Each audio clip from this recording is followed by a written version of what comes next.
Hey, everybody, it's Pastor Goodman. I don't have friends, but I do have you. This is the Drive to School podcast, and we're tackling these theological questions we get along the way. Today's question: what is redemption? Why is it important?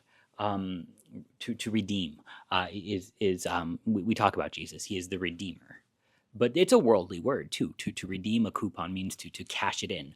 Redeeming is marketplace language. It's buying and selling language. It's also something that is sort of explained in your catechism in who is Jesus Christ. The second article of the creed, the meaning of it, the what does this mean?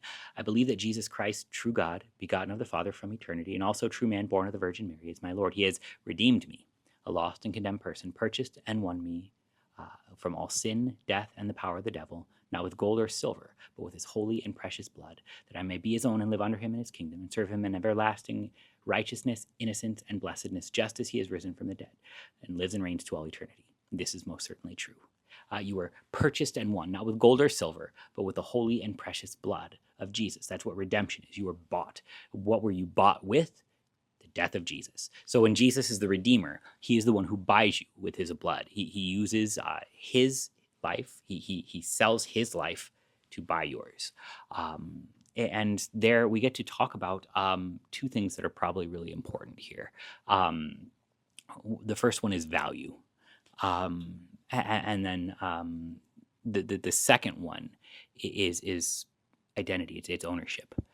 So when it comes to value, and this is important, we tend to get this wrong, both well, at least in the church, not in the world so much. Here's the thing about value: a thing is only ever worth what somebody is willing to pay for it. A diamond is not worth a lot because it's sparkly. You can get lots of sparkly things. A diamond is not worth a lot because it is a hard rock that can cut other rocks. Nobody uses their wedding rings to do construction and grind concrete. But rather, a diamond is simply worth as much as people are willing to pay for it. That's what it's worth. If people are willing to pay $1,000 for the diamond is worth $1,000. If someone is out there willing to pay $10,000 for the diamond is worth $10,000. Your car is only worth what somebody is willing to pay for it. So it's not what you can do that makes you valuable. Your value is not rooted in your works. Your value is not rooted in your vocation. Your value is not rooted in are you caring for kids rather than are you the kids being cared for. Your value is not are you the pastor preaching the sermons rather than the congregation that is hearing them. Your value is not are you the ruler in charge or are you the one who has to sort of be a receiver of that, but rather your value is what was paid for you, and that speaks a lot for you, because you are worth more than gold or silver. You are worth one death of Jesus. You are worth the holy and precious blood, the innocent suffering and death of God the Son. That you are worth, and that's a great thing probably to hold on to when it comes to questions of self-worth, when it comes to questions of when you look at yourself, what do you see? You are one of the redeemed. You are one who is utterly priceless. When God saw you, all of you, the things that you hide, the things you're ashamed of, the things that make you think that you're not worth anything, he redeemed you. It doesn't just mean he forgives you your sin. It means he loved you so much, he thought you were so priceless that he would pay that for you. That's what you're worth. And he calls you forgiven. He takes those sins. He pays that price. You instead are now owned by him. And that's a thing that makes us buck just a little bit, because I want to be independent. The word for what's that word? Idolatry is that word. I want to be God. I don't want to have a boss. I want to be the boss. And that's terrible. To be the boss, because then you have to be responsible. It's no fun being in charge. It just sounds fun being in charge. It's no fun being bossed around and told to do something you don't want to do.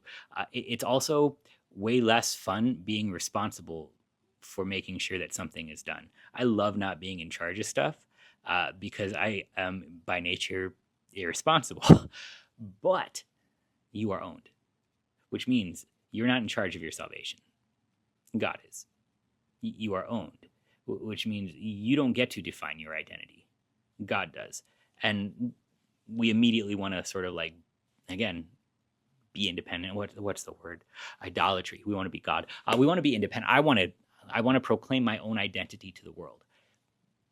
Do it by the redemption instead. You are owned, which means God defines your identity. And the identity that he gives to you is child of God, saint. You can't change that identity if you are owned by God. I cannot make my identity into sinner. I cannot make my identity into unholy, even if it's just sort of like my own special personal flavoring of it. Instead, I am owned. I am made to be a child of God. I belong to him now. And because I am owned by somebody who cares for me.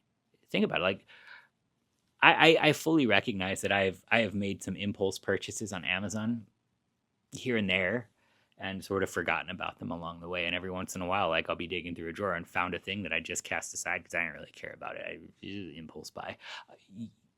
Now think about the thing that costs more than gold or silver, but I don't know, the holy and precious blood, the innocent suffering and death of Jesus. That's not something you buy and then lay aside. That's something you buy and then cherish. That's something you buy and then care for. That's something you buy and then protect, and that's who you are.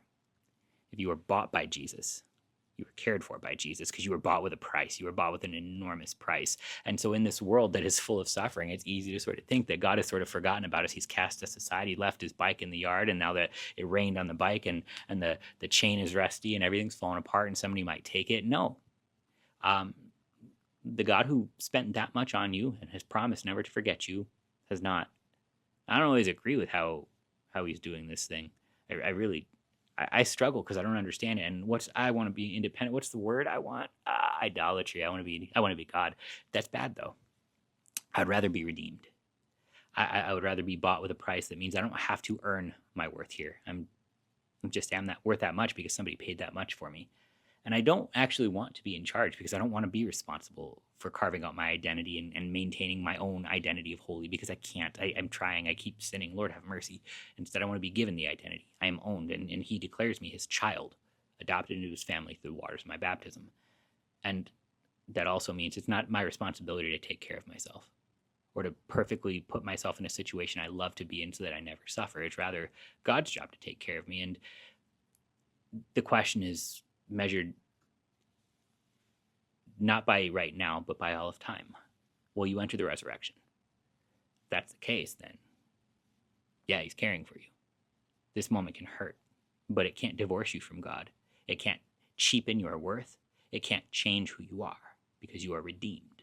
You are bought. And this is what it means to talk about Jesus as the Redeemer. That is what it is to talk about your redemption. This is who you are. You are somebody that Christ has bought with a price, somebody that Jesus saves. That's a great comfort. So, yeah, have a good one. Bye.